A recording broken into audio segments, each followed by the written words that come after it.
할렐루야. 자리에 앉으시면서 같이 인사하시고요. 또 가정에서 우리 가족들과 함께 예배 참여한 것 감사함으로 우리 목례하시고, 또 주차장에서도 같이 이 예배에 동참하는 것 기쁨으로 하나님께 나가기를 원합니다.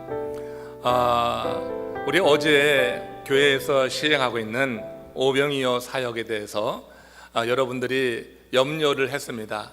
지금 이 코로나 바이러스 때문에 어떻게 할 수 있겠는가 하는 염려가 있었는데, 우리 정부에서 제가 말씀드렸지만은 가난한 이들은 이때가 더 어렵다 해서 우리에게 거리를 유지하고, 그리고 이제 이 사역이 계속되는 것을 좀 권면하는 쪽이었습니다. 그리고 우리 사역에 임하시는 분들이 이 사역은 좀 끝까지 감당했으면 좋겠다 하는 그런 건의가 있어서 제가 그대로 이제 허용을 했고, 어제 차로서 이제는 줄을 서지 않고 드라이브 스루로 이 사역을 감당할 수 있었습니다. 한 20여 명의 우리 성도님들이 나오셔서 함께 이른 아침에 땀 흘려서 이 지역의 가난한 이들, 또 음식 구하기 어려운 이들에게 그렇게 이제 식자재를 나눠드리는 그런 기쁨을 누리게 되었어요. 제가 이 오병이어 사역을 하면서 늘 드는 생각이, 기쁨으로 저도 참여하면서 그런 생각을 해요. 거기에 준비된 물건이 엄청나게 많은데 그것이 다 이제 필요한 이들에게 나눠졌을 때, 그래서 그 테이블 위에 아무런 것도 남지 않았을 때 참 기쁨이 있더라고요. 음식을 나눠주는 기쁨, 또 이로 인하여서 하나님께서 이제 이 모든 것을 기뻐하신다고 하는 생각, 이것이 우리에게 큰 기쁨으로 다가오게 됩니다.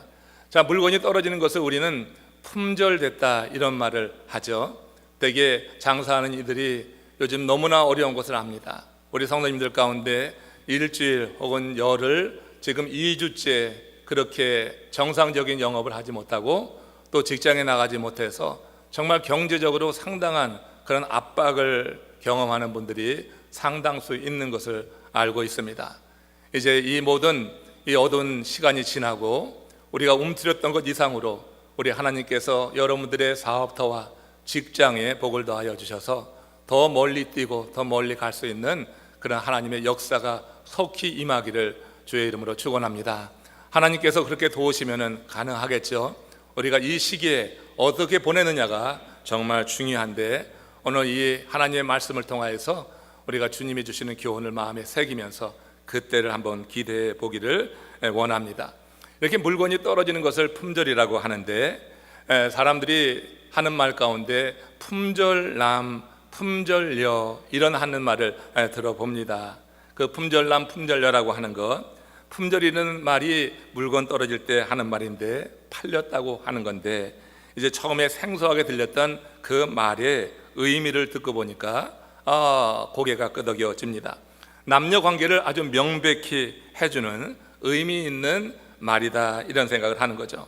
다시 말해서 내가 품절남이라고 하면 나는 이제 누군가 사갔으니, 다시 말해서 누군가 결혼했으니 이제 다른 사람은 넘보지 말라고 하는 그런 뜻이잖아요. 나는 품절남이다.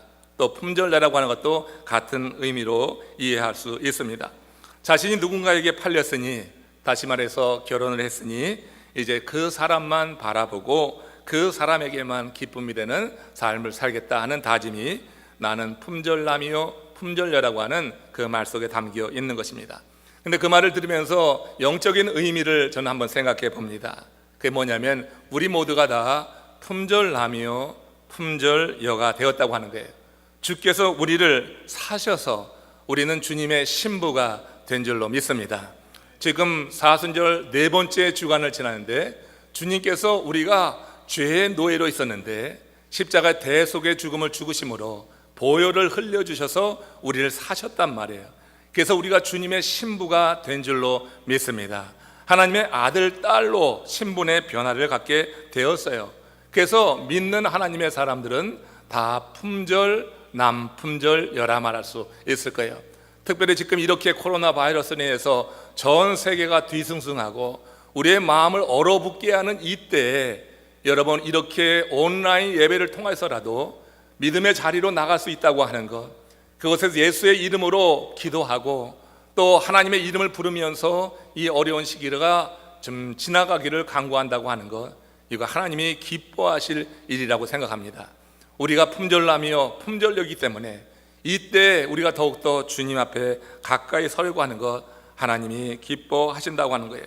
그러므로 이제 우리는 주님보다 세상 다른 것을 더 사랑해서는 안 되겠다. 주께서 기뻐하시는 그 삶을 위해서 우리가 무엇보다 예배하는 것 소홀히 여기지 말고 이렇게 성전에 모이지 못하지만 있는 곳에서 하나님이 정하신 그 때를 드린다고 하는 것은 정말 의미 있는 일이라고 분명히 믿습니다. 오늘 본문의 무대는 고린도입니다. 고린도는 당시 그런 세계적인 항구 도시였어요. 그래서 상업, 무역이 크게 발달되어진 곳이었습니다. 그런데 여러분, 대개 항구 도시의 전형적인 그런 모습이 있죠. 그것은 성적인 퇴폐 문화가 발전한다고 하는 것입니다. 이 고린도 지역이 예외가 아니었어요. 문제는 뭐냐면은 그런 성적인 퇴폐 문화가 고린도 교회 안으로까지 스며들어 왔다고 하는 것입니다. 그래서 성도들 가운데 육적인 타락을 이루게 되는 그런 이들이 생기게 되었다고 하는 거예요.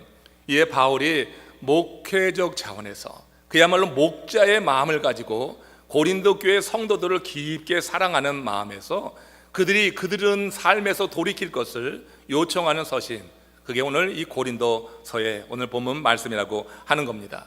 왜 그들이 그 자리에서 돌이켜야지 되는지 오늘 본문 고린도전서 6장 19절 20절에서 이렇게 밝히고 있어요.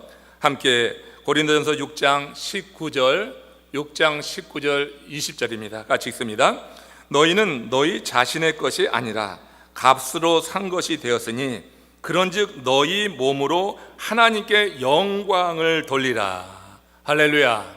여러분, 한마디로 바울은 그들이 품절된 자라고 하는 거예요. 너희는 너희의 자신의 것이 아니라고 하는 이 말 속에 우리 요즘 유행어로 바꿔 이야기하면 품절됐다. 이제 그들의 몸은 그들의 것이 아니라고 하는 거예요. 그들은 예수 그리스도의 신부가 되었어요. 하나님의 아들, 딸이 되었어요. 그러므로 그 몸을 함부로 육신에 사로잡혀서 더럽혀서는 안 된다고 하는 것, 지금 바울이 강조하고 있는 거예요. 그런데 이 말씀 가운데서 너희가 값으로 산 것이 되었다, 특별히 값으로 산 것이 되었다고 하는 이 헬라어의 원어적 의미는 시장에서 산다고 하는 그런 뜻을 담고 있어요. 당시 노예 시장을 아골라 이렇게 불렀습니다. 아고라라고 하는데 이 아고라에서 값을 주고 노예를 살 때 그때 사용되던 말이 산 것이 되었다 하는 이 헬라어 원어예요. 바울이 이 단어를 사용하는 데는 특별한 이유가 있는 것입니다. 바울은 그들에게 익숙한 이 매매 행위를 통해서 그들의 주인이 바뀐 것을 강조하고 싶었다고 하는 거예요. 즉 바울은 노예 시장에서 누군가 노예를 사려고 했을 때 값을 지불하면 그 지불하는 즉시 그 사람은 값을 지불한 사람의 종이 되는 것, 그 주인이 바뀌는 것처럼 예수 그리스도로 인하여서 죄의 노예되었던 우리 하나님께서 그 예수 그리스도를 십자가의 대속의 죽음을 죽게 하심으로 우리의 죄의 값을 지불하셨으니 이제 우리의 주인이 바뀌었다고 하는 것을 지금 이 말씀을 통해서 강조한단 말이에요. 이제 그러므로 그분을 주인 삼고 살아야 한다고 하는 사실, 이것을 지금 바울은 말하고 싶었던 것입니다. 그렇습니다. 여러분, 우리는 죄와 사망, 율법과 정욕 그리고 방종의 노예로 지내졌던 그런 진노의 자녀였습니다. 그러나 하나님께서 독생자를 화목제물로 삼으심으로 우리의 죄값을 지불하셨다고 하는 거죠. 그래서 속량하셨다. 아고라에서 노예를 사듯이 우리는 죄의 노예 가운데 있었는데, 사단의 노예 가운데 있었는데 예수 그리스도가 십자가의 죽으심으로 말미암아 이 죄값을 지불했으니 이제 우리는 주님의 소유가 된 것이다. 여러분, 이 사실이 진정으로 믿어지십니까? 이 사실이 믿어지는 것이야말로 저는 세상에서 가장 큰 복이라고 믿어요. 이 믿음은 누구나 소유하는 게 아니에요. 2000년 전의 십자가 대속의 죽음이 내 죄의 문제를 해결하는 그런 대속의 죽음이었다고 내가 지금 믿는다고 하는 것은 이건 보통 은혜가 아닌 것입니다. 이건 여러분 하나님이 특별히 베푸신 은총임을 믿음으로 받으시기를 축원합니다. 누구나 소유하는 것이 아니라고 해서 고린도전서 2장 9절에서 바울은 이렇게 말하기도 했어요. 한번 같이 고린도전서 2장 9절 합독합니다. 하나님이 자기를 사랑하는 자들을 위하여 예비하신 모든 것은 눈으로 보지 못하고 귀로 듣지 못하고 사람의 마음으로 생각하지도 못하였다 함과 같으니라. 우리가 주의 소유가 되었다고 하는 이런 믿음은 눈으로 봐서 되는 게 아니라 현상을 통해서 되는 것이 아니고 귀로 듣는다고만 되는 것도 아니다. 마음의 생각이 그렇게 도달해서 되는 것도 아니라고 하는 거예요. 하나님께서 계시해 주심으로 우리가 이 사실에 대한 믿음을 소유하게 된다고 하는 것입니다. 바울은 이 믿음의 증거로 성령의 내주를 말씀했던 거예요. 고린도전서 6장 19절 오늘 본문입니다. 같이 한번 읽습니다. 너희 몸은 너희가 하나님께로부터 받은 바 너희 가운데 계신 성령의 전인 줄 알지 못하느냐. 너희는 너희 자신의 것이 아니라. 우리 몸이 성령의 전이라. 우리가 성령의 내주함이 있을 때 우리는 우리의 것이 아니라 하나님의 소유라고 하는 이 사실을 진실로 믿음으로 고백하게 된다고 하는 거예요. 내가 하나님의 소유가 되었다고 하는 이 믿음이 우리의 삶을 얼마나 가치 있게 하는지 모릅니다. 우리가 성령의 내주하심을 통해서 세상에서 가장 고귀한 존재가 되었다고 하는 그런 의미가 되기 때문에 그래요. 성령이 내주하심으로 내가 하나님의 자녀가 되었다고 하는 것처럼 고귀한 존재가 되는 것이 어디 있어요? 하나님의 소유가 되었다고 하는 것처럼 기쁨이 어디 있어요? 여러분, 물건을 사보면은 지불한 그 대가만큼 산 물건에 대해서 우리는 가치를 부여하고 정말 중요하게 여기기도 하고 하찮이 여기기도 하는 것입니다. 많은 희생, 많은 대가를 지불한 것을 훨씬 가치 있게 보고 그것을 잘 지키려고 하는 거 아니겠어요? 여러분, 도박판에서 쉽게 번 돈은 어떻게 됩니까? 쉽게 쓰는 것입니다. 그러나 여러분, 땀 흘려서 노력해서 얻었던 그런 수입에 대해서는 우리가 함부로 사용하지 못하고 잘 절약하는 것을 보게 돼요. 진정 사물의 가치라고 하는 것이 무엇입니까? 그것은 그 원래의 가치라기보다는 그것을 얻기 위해서 우리가 얼마만한 대가를 지불했느냐, 여기에 따라서 사물의 가치가 정해지는 거예요. 나에게는 그렇게 가치 있는 것이 다른 사람에게는 하찮아 보일 수가 있는 거예요. 내가 이것을 얻기 위해서 얼마만한 대가를 물질적으로든지 육적으로든지 대가를 치렀냐에 따라서 그 사물의 가치는 정해지는 거지. 그렇지 않으면은 아무리 남에게 귀하게 여긴다 할지라도 그 사람에게는 전혀 가치 있는 것이 아닐 수가 있는 거예요. 한 예로 몇 해 전에 있었던 일인데, 영국에서 세계적인 바이올리니스트 김민지 씨라고 하는 분이 바이올린을 도난당한 사건이 있었습니다. 근데 그가 잃어버린 바이올린이 가치가 얼마냐면 20억이에요. 별로 놀라지도 않지만 이게 억소리 나는 일이에요. 20억. 아니, 바이올린 하나에 20억이란 말이에요. 근데 이 바이올린, 20억짜리 바이올린 잃어버리게 된 그 이야기를 들으면서 참 이제 기막혔습니다. 5,000원짜리 샌드위치를 사 먹기 위해서 샌드위치 샵에 들어간 거예요. 그래서 샌드위치를 주문해서 먹으면서 지인에게 전화를 거는 동안에 그 바이올린을 눈여겨보고 있었던 도둑놈들이 그것을 훔쳐간 거예요. 다행히 절도범들이 바이올린 케이스를 들고 나가는 것이 그 가게 CCTV에 잡혔습니다. 얼마 가지 못해서 도둑놈들이 잡혀왔는데, 그 도둑들이 바이올린을 훔쳐가서 그 다음에 한 일을 이제 알게 됐는데 참 기막혀요. 그게 뭐냐면은 이 사람들이 그걸 가지고 이제 인터넷 카페에 간 겁니다. 그래가지고 한 남성에게 접근해서 이것을 100파운드에 사지 않겠냐. 그럼 100파운드는 한화로 얼마냐면 18만 원에 해당돼요. 그 18만 원에 사지 않겠느냐 이렇게 제안을 한 거예요. 근데 그 남자의 그 반응이 더 우스운 게 뭐냐면, 내가 필요한 게 아니라 내가 이걸 산다고 하면 내 딸이 필요해서 사겠는데 내 딸에게는 이미 리코더가 있다. 그래서 나는 사지 못하겠다 하면서 거절을 했다고 하는 거예요. 한번 생각해 보세요.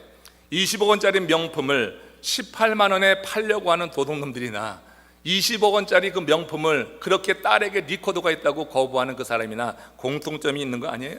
그들은 다 스트라디바리우스라고 하는 그 명품 바이올린의 가치에 대해서 알지 못하는 거예요. 여러분, 그 바이올린의 가치는 그 값을 지불한 김민지 씨가 아는 거예요. 그 세 부류의 사람 가운데는 오직 김민지 씨만 아는 거예요. 그걸 하나 얻기 위해서, 최고의 바이올리니스트가 되기 위해서 그야말로 돈 주고도 살 수 없는 스트라디바리우스, 이 명품 바이올린을 구하기 위해서 그는 많은 대가를 치른 것입니다. 여러분, 그래서 그의 가치는 그만이 안다고 하는 거예요. 여러분, 우리들의 가치가 그렇다고 하는 거예요. 우리들의 가치를 진정으로 아는 사람이 누구냐? 하나님 외에는 없는 거예요. 하나님만이 우리들에게 그 가치가 있는 존재라고 하는 것을 인정하시는 거예요. 하나님께서 우리를 당신의 자녀로 택하기 위해서 십자가에 자신의 독생자를 바쳤단 말이에요. 그러니까 우리가 하나님의 자녀가 되기 위해서 당신의 소유로 삼기 위해서 얼마나 큰 대가를 치렀냔 말이에요. 독생자를 주셨다고 하는 것. 그렇기 때문에 우리 하나님 앞에 우리는 정말로 존귀한 고귀한 존재가 된 줄을 믿습니다. 세상이 매기는 가치 기준에 의하면 우리 사실 별 볼 일 없는 거예요. 세상 사람들이 마치 매기는 가치 기준이라고 하는 것은 내가 이루어 놓은 어떤 성취, 내가 이루게 된 그런 지위, 권력, 부, 이런 걸 가지고 세상은 우리의 가치를 매기려고 합니다. 그러나 그것은 세상이 우리의 가치를 제대로 알지 못해서 하는 이야기예요.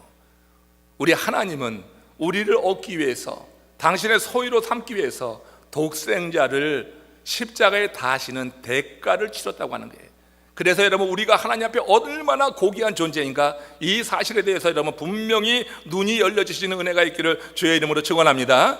그러므로 지금 코로나 바이러스가 전 세계를 뒤덮고 있지만, 그래서 사람들의 마음을 얼어붙게 하고 있지만, 이 시기에도 우리를 사랑하시는 하나님의 눈길은 우리를 향하고 있음을 분명히 믿고 고백하시기를 주님의 이름으로 축원합니다.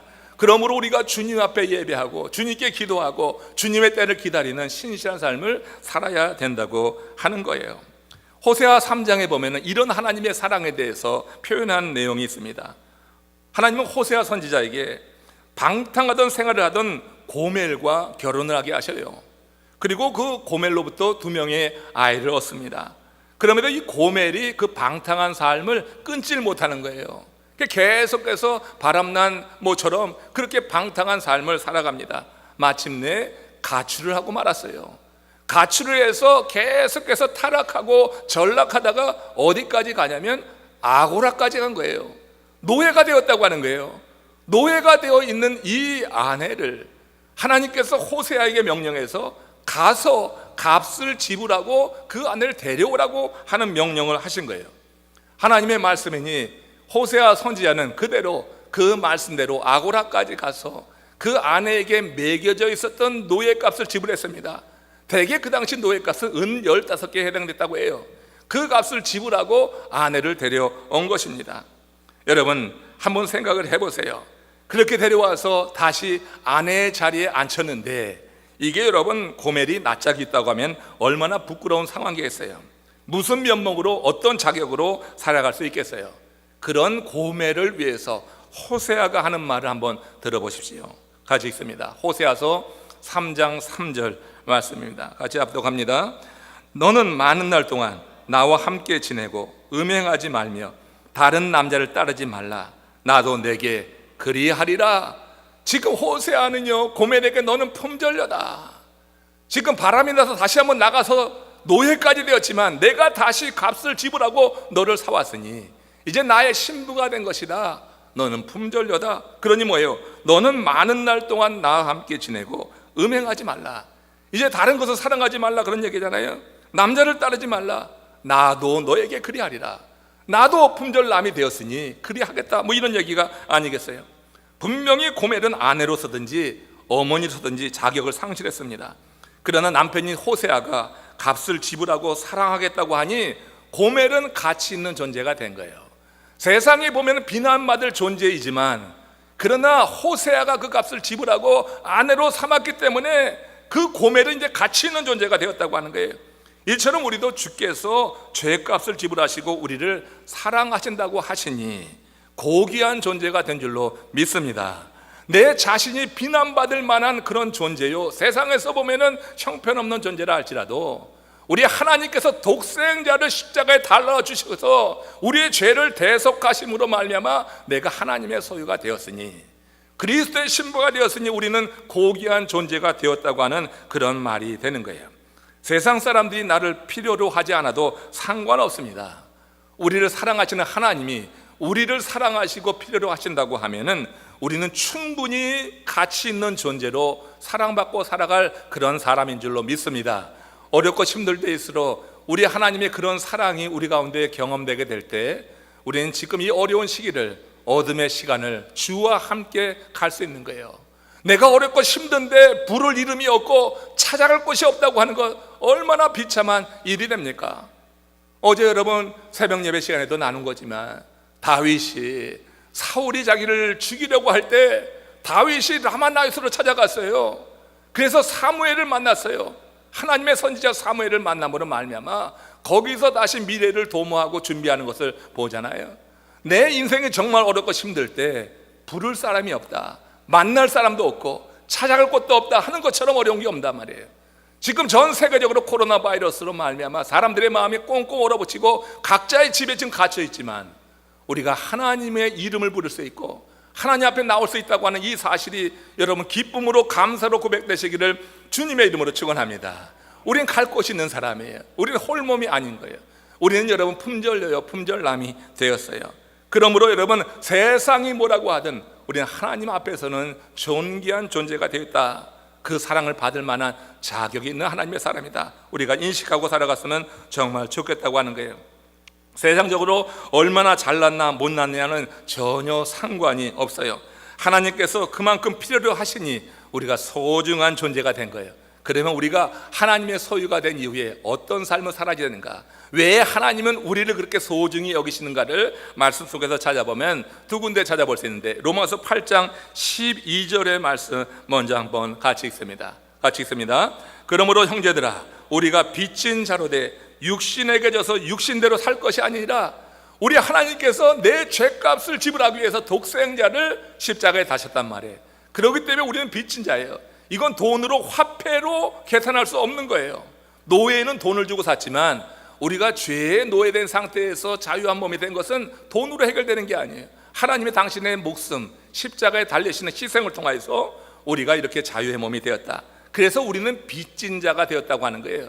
빚진 자가 된 우리들은 이제 육신에 져서 육신대로 살 것이 아니라 세상을 향해서 방종하고 그렇게 여러 번 살아가는 그 삶이 아니라 이제 우리가 어떻게 살아가야 될 것인가.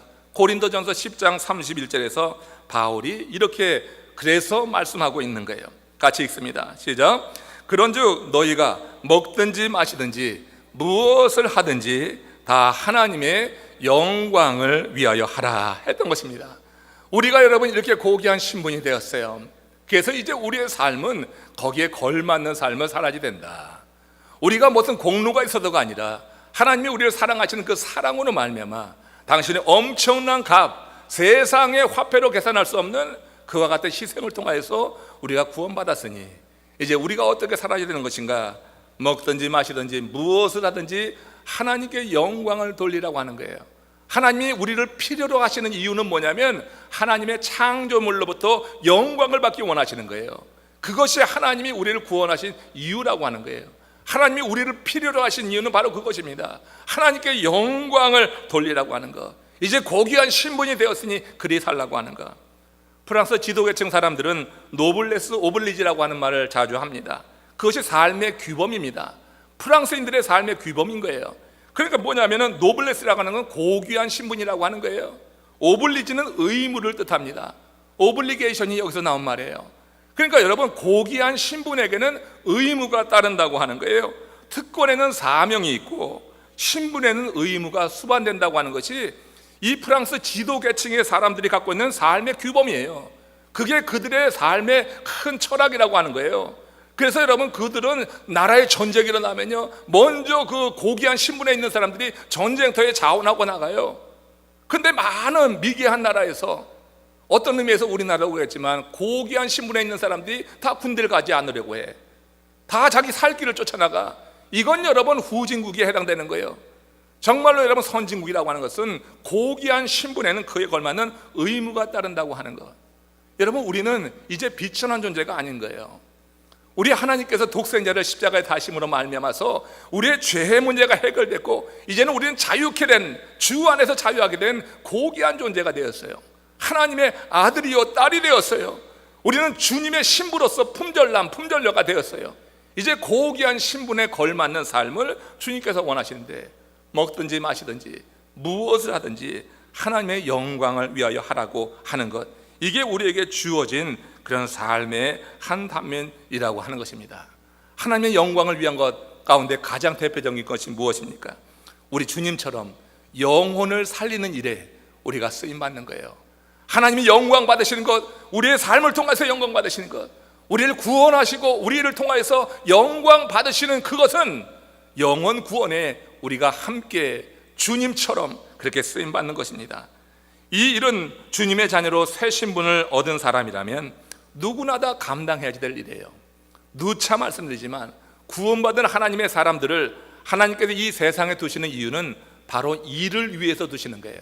나만 위해서 살라고 하는 것이 아니라, 나 혼자 그렇게 영적인 유희를 누리며 살라고 하는 것이 아니라, 내가 구원받았다고 하는 확실한 믿음을 가지고 구원에 이르지 못한 이들에게 복음을 전함으로 그들에게도 구원의 기회를 주라고 하는 것이 우리에게 주어진 의무인 줄 믿습니다. 믿는 사람들에게 노블레스 오블리지는 영원 구원에 마음을 두는 거예요. 그리고 그 일을 위해서 우리가 평생 우리가 마음을 두고 행해 나가는 것, 이거 하나님께서 기뻐하시는 일이라고 하는 거예요. 그런데 이 일을 위해서 우리가 기억해야 될 것은 우리 내면에 살펴볼 것이 하나 있는 거예요. 그게 주님의 그 마음이 있느냐. 문 영혼을 살릴 때 주님이 보여주셨던 그 마음이 내 마음에 있느냐. 없다고 하면은 그걸 먼저 구하는 거예요. 하나님께서 그 주님의 마음을 주실 때 우리는 영혼 구원의 이 일을 위해서 우리는 희생할 수가 있어요. 시간을 드릴 수가 있어요. 몸으로 헌신할 수 있어요. 주님이 행하신 그 일이 무엇입니까? 마태복음 9장 36절에서 주께서 당시에 나오는 애들에게 행하신 모습을 이렇게 표현합니다. 같이 읽습니다. 무리를 보시고 민망히 여기시니 이는 그들이 목자 없는 양과 같이 고생하며 기진함이라. 예수님께서 지금 무엇을 보셨어요? 무리를 보셨어요. 무리를 보시는데 예수님은 그들 사람의 규모를 본 게 아니라 예수님께 나오는 그 사람의 중심을 보는 거예요. 그 영혼을 보는 거예요. 우리는 사람이 내게 많이 몰려오면은요, 우쭐합니다. 기분이 좋습니다. 우리가 뭔가를 주도할 때 사람들이 많이 따라붙고 같이 하면 굉장한 그런 이 희열이 있잖아요. 예수님은 그게 아니었어요. 당시에 나오는 사람들의 중심을 보니까 그들이 목자 없는 양처럼 보이는 거예요. 여러분, 목자 경험이 있는 사람에게 목자 없는 양이라고 하는 것은 얼마나 비참한 상태에 있는 건지 몰라요.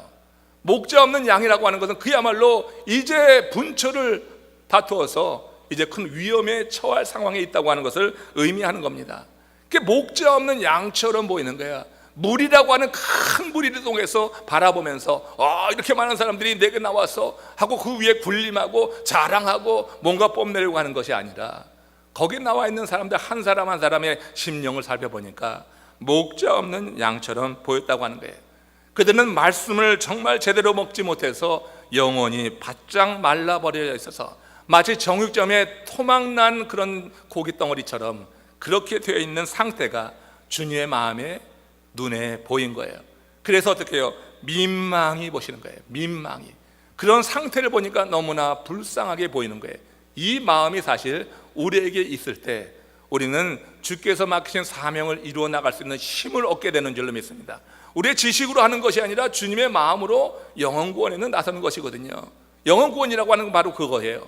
그래서 여러분, 우리가 이 고귀한 신분에 걸맞는 의무를 이행하기 위해서 바로 이 마음을 우리가 사모해야 되겠다. 우리 주님은 그 마음이 있었기 때문에 늦은 시간까지 온 정성과 뜻을 다해서 그 사람들에게 말씀을 채우려고 했고 기적을 일으켜서 그들의 문제를 해결하려고 했어요. 그러면서 육신을 입으신 주님은 너무나 기진하셔서, 그래서 여러분 그들을 돌려보내시고 나서는 산에 올라가셔서 하나님께 기도함으로 다시 충전하는 일을 했잖아요. 그러니까 육신을 입으신 우리 예수님께서 너무나 지친 그런 상황 속에서까지도 민망히 여기시는 그 마음이 있기 때문에 그 하나님의 귀한 일을 이루어냈다고 하는 거예요. 그런 예수님을 그린 사람이 있습니다. 일본 화가인데 바보 예수라고 하는 그림을 그려서 유명해진 사람입니다. 그림에 나타난 예수님은 눈물에 찌들려 한쪽 눈이 다 찌그러져 있는 형상입니다. 입술은 메말라서 터져 있습니다. 뼈가 앙상하게 드러나 있는 볼품없는 모습을 그려놓고 바보 예수다. 그리고 설명합니다. 화가는 주님께서 당신에게 와서 한 말씀이라도 더 듣기 원하는 그 사람들의 내면을 보면서 불쌍히 여겨서 자신이 갖고 있는 모든 것을 다 쏟아붓고 나서 그런 모습으로 변해간 것을 화가가 그린 거예요. 그래서 바보 예수다. 다 주니 바보 예수다. 이렇게 표현했다고 하는 거예요. 여러분, 우리가 주께서 맡기신 사명을 이루려고 하면은 만분의 일이라도 그런 마음이 우리 속에 있을 때 우리도 작은 희생과 헌신을 통하여서 하나님께서 기뻐하시는 이 일을 우리가 이루게 될 줄로 믿습니다. 교회에서 행하는 선교와 구제와 우리가 행하는 선한 모든 일은 다 영혼 구원과 관계가 되는 일이 돼야지 돼요. 그들 마음 가운데 우리가 행하는 선행을 통하여서, 우리가 행하는 이 아름다운 모든 사역을 통하여서 마음 가운데 주의 복음을 듣고자 하는 것, 예수에 대해서 알고자 하는 그 마음을 일으켰다고 하면은 우린 뭐 한 거예요? 영혼 구원에 쓰임을 받은 것이 되는 겁니다. 그러므로 여러분, 우리 교회에서 행하는 이런저런 아름다운 사역 위에 저와 여러분들이 더 힘있게 참여할 수 있기를 원합니다. 예수님께 나온 사람들 보면은 외적으로 보면 부족함이 없는 사람들이 많이 있었습니다. 그러나 예수님은 그들의 영적인 실상을 본 거예요. 오늘 말로 바꿔 이야기하면은 정말 세상적으로 잘 나가는 직장에 다니는 사람도 있었고, 그들의 그 삶의 지위가 높고 많은 그런 부를 소유한 사람들도 있었어요. 그러나 그들이 그 내면에 감추어 있는 것은 주님께서만 보실 수 있는 것입니다. 고생과 번민, 그것으로 가득 차 있는 것을 주께서 보신 거예요. 거기 나온 사람들 가운데는 만면에 웃음을 띠는 사람도 있었을 거예요. 그러나 그 얼굴 뒤에 감춰져 있는 방황과 유리함을 주님께서는 보시는 거예요. 그래서 짠한 것입니다. 지금 이 코로나 바이러스를 지나면서 경제적으로 어려운 그 이야기를 들어요. 참 마음이 아프고 쓰리지요. 예배도 드릴 수 없는 상황이니 더 그래요. 내가 힘들면은 그래도 교회 문 열고 성전 문 언제든지 열고 나와서 기도하고 하나님을 예배할 수 있는 상황이라고 하면 그래도 위로가 되는데, 이 코로나 바이러스는 우리로 하여금 육적으로 정신적으로 완전히 움츠리게 하고 또 이렇게 주님을 찾는 것도 부자유하게 만들어 버린단 말이에요. 이러한 때 아무튼 좋은 마음을 가지고 선한 일을 하시는 이들이 계신 것을 인해서 감사드립니다. 아름다운 일에는 좋은 열매가 있게 되는 거고 하나님의 칭찬이 있게 될 거예요. 우리 성도들 가운데 어려움에 있는 이들을 향하여서 여러분들이 마음을 두시고 전화도 하시고 마음뿐만 아니라 물질도 나누는 가운데 모두가 다 이 어려운 시기를 같이 이겨나갈 수 있기를 원해요. 이게 바로 주님의 마음이라고 하는 것입니다. 우리의 얼굴, 웃는 얼굴 뒤에 감춰져 있는 그 방황과 유리함, 이거 여러분 주님이 아십니다. 그러므로 힘들고 어려울 때 우리가 하나님 앞에 더욱더 주의 이름을 부르며 나설므로 우리 하나님께서 우리를 돌보시는 것을 삶 속에서 경험할 수 있기를 원합니다. 한 소년이 있었습니다. 소년의 아버지는 고물장수였어요. 어린 시절에 이 소년은 그 아버지의 직업이 너무너무 창피했습니다. 부끄러웠어요. 아버지는 고물장수를 해서 조금 돈을 모았어요. 아이가 하도 부끄러워하니 이제 가게를 차렸는데 식당을 차린 겁니다. 근데 사업수완이 좀 없던 이 아버지가 금방 그 사업을 뒤집고 말았어요.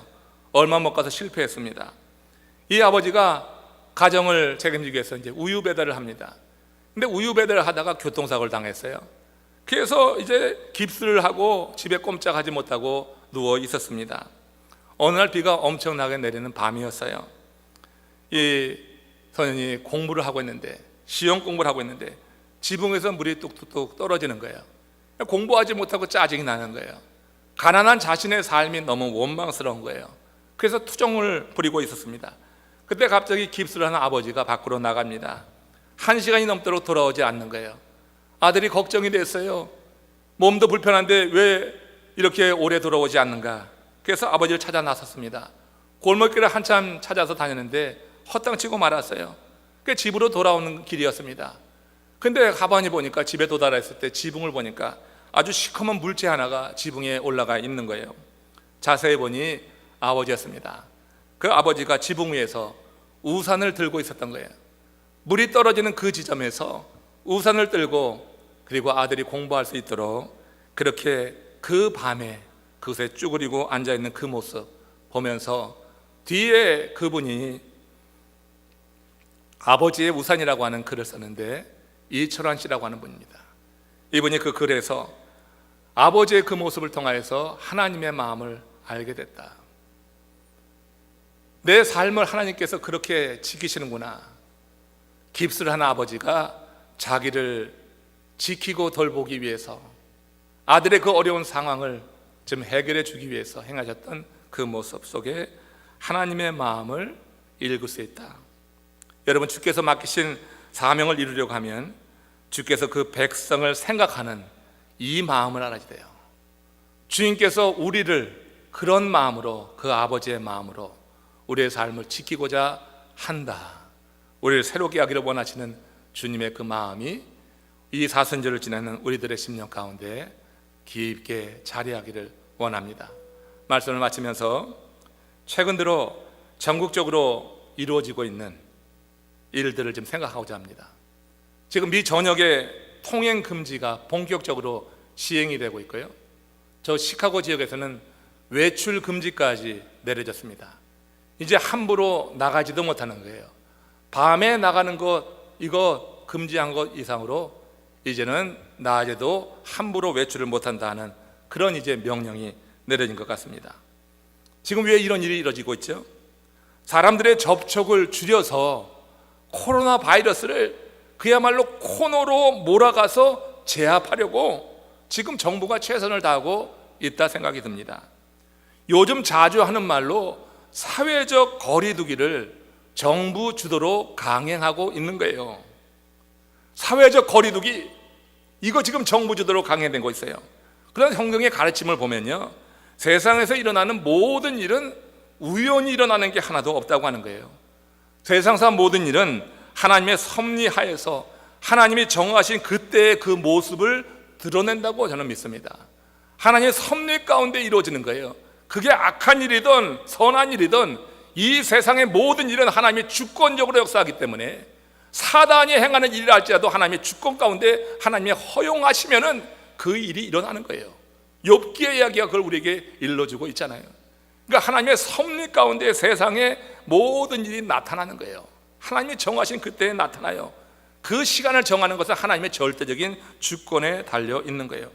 저는 지금 사회적 거리두기가 시행되고 있는 지금 이 전 세계적인 이 현상을 보면서 여기서 하나님의 마음, 하나님의 생각을 우리가 더 깊게 묵상해 봐야 되겠다는 그런 생각을 합니다.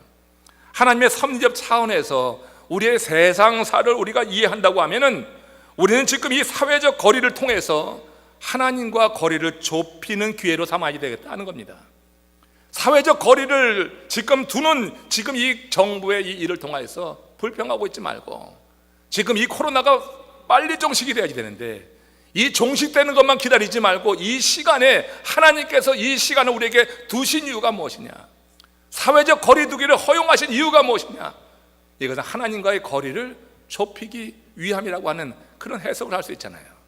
그것이 어떤 믿음의 해석이요, 우리가 마땅히 지금 이 시기를 지나면서 그런 생각을 하고 주님 앞에 우리가 회개해야지 될 거예요. 애통해야지 될 거예요. 우리가 여러분 이 어려운 시기에 살기 어렵다고 경제적인 문제만 가지고 눈물 흘리지 말고 하나님 앞에 온전히 서지 못한 이 부분에 대해서 우리는 통회해야지 되는 것입니다. 그동안 많은 사람들이 사회적 거리를 좁히기 위해서 하나님과 거리를 두는 선택을 했단 말이에요. 주일 예배를 안 쉽게 빼먹었어요. 사회적 거리를 좁히기 위해서 하나님과 거리를 좁혀야지 되는데 하나님과 거리를 두는 선택을 해야 돼요. 그래서 여러분 주일도 쉽게 빼먹고 자기 원하는 일들, 만나고 싶은 사람들 만나면서 사회적 거리를 좁히고 친밀한 가운데 빠지려고 했어요. 사람들이 서로 친밀하게 지내는 것은 권면할 상황입니다. 이거 여러분 금지할 사항은 절대 아닌 거예요. 그러나 인간적인 친밀함이 하나님과의 친밀함을 앞서게 될 때는 반드시 화가 있다. 이게 성경이 한결같이 우리에게 전해주는 교훈의 말씀이에요. 신구약 성경에서 여러분 하나님께서 우리 이 땅에 심판하실 때 어땠습니까? 인간적인 친밀함이 더 깊어지면은 타락, 환락으로 가게 되는 거예요. 그러면서 하나님과 거리가 멀어지는 거예요. 그때마다 여러분 역사가 우리 가운데 증명해주고 있잖아요. 이스라엘 역사가 그렇게 말하고 기독교 역사가 우리에게 전해주는 것이 바로 그렇다고 하는 거예요. 우리가 친밀함은 좋습니다. 그러나 여러분 하나님과의 친밀함을 뒤로한 인간적인 친밀함은 반드시 거기에 대한 하나님의 그런 징계가 있다고 하는 것을 기억해야 돼요. 우리 모든 성도가 다 하나님과 거리를 뒀다고 하는 얘기는 아니지만 분명히 우리 가운데도 하나님과 거리를 두면서까지 인간적인 친밀함을 쫓았던 사람이 분명히 있을 것입니다. 내 문제라고 생각하시고 하나님과 거리를 두었던 이 부분에 대해서 회개하시고, 사람과 거리를 내가 두지 못하니까 지금 강제적으로 정부에서 억지로 외출까지 막아가면서 사회적 거리를 두고 있는 이 현실을 우리가 이렇게 영적으로 해석한다고 하면은 우리가 주님 앞에 정말 마음을 열어서 깊게 회개해야 될 거예요. 우리는 지금 지난 어느 시대부터 그야말로 한 번도 보지 못한 시간, 이런 세계를 살아가고 있습니다. 너무 힘든 시간을 살아가고 있어요. 얼마 태풍이 올 때는 그 한 날 문 닫으면 되었지만, 교회 문을 폐쇄하면 되었지만, 지금은 여러분 이게 코로나 바이러스가 이게 어디에 누구에게 임한지 모르니까 이렇게 사회적 거리를 두면서 교회 문까지 닫게 되었어요. 많은 한인들이 코로나로 인해 두려움과 당장 실감하는 수입의 감소로 인한 그런 두려움, 생존의 두려움에 직면해 있습니다. 그래서 누구나 이 긴 어둠의 터널을 속히 빠져나가기를 기도하고 있죠. 우리 온 교회에 우리 중보기도 하자고 저도 광고했습니다. 이 코로나로부터 빨리 속히 좀 벗어날 수 있도록 하나님 역사에 주옵소서 우리가 기도해야 될 것입니다. 그러나 여러분, 이 터널에서 빠져나오려고 하면은 이 시간을 허락하신 하나님의 뜻을 헤아려야 돼요. 이 시간을 허락하신 하나님의 뜻이 어디에 있는가? 그래서 하나님과의 거리를 좁히는 보다 적극적인 그런 모습으로 주님 앞에 결단하고 나서야 될 줄로 믿습니다. 같이 한자리에 모이지 못하지만 지금 오늘도 가정에서 또 주차장에서 또 이렇게 스태프들만 이 예배를 만들기 위해서 함께 드리는 이 성전 안에서 우리의 마음의 중심으로 이 사회적 거리 두기라고 하는 현실 속에서 정말 주님 앞에 하나님과 거리를 좁히겠습니다. 내가 이 시간이 지나고 나면, 이 긴 어둠의 터널이 지나고 나면 하나님과 거리를 좁히는 이 일을 위해서 내가 결단하겠습니다. 이런 고백이 교회적으로 우리 나라적으로 일어나게 된다고 하면은 하나님께서 분명히 이 어둠의 때를 거두시고 우리에게 밝은 말씀의 빛으로 희망으로 허락해 주실 줄로 믿습니다. 우리 다 같이 고개 숙여서 기도합시다. 우리의 허물을, 우리의 잘못을, 우리가 지난 날에 주님과 거리를 좁히지 못하고 세상의 낙에 빠져서 세상과의 친밀함을 위해서 그렇게 사회적 거리만 좁히려고 했던, 인간적인 친밀함을 그렇게 가지려고만 했던 마음이 있다고 하면 이 시간 하나님께 우리가 기도합시다. 고백하며 하나님의 은혜를 구하고 하나님의 용서함 가운데 우리 하나님께서 이 긴 터널을 종식시키고 이제 밝은 그런 광명으로 나올 수 있도록 교회 문이 활짝 열리고 우리 미국 땅, 우리 고국 땅, 전 세계의 교회 문이 열려서 믿음의 사람들이 성전 안에서 하나님을 다시 힘있게 찬양할 수 있도록 주님 도와주시옵소서. 우리 다 같이 합심으로 기도하며 하나님의 은혜를 구하겠습니다.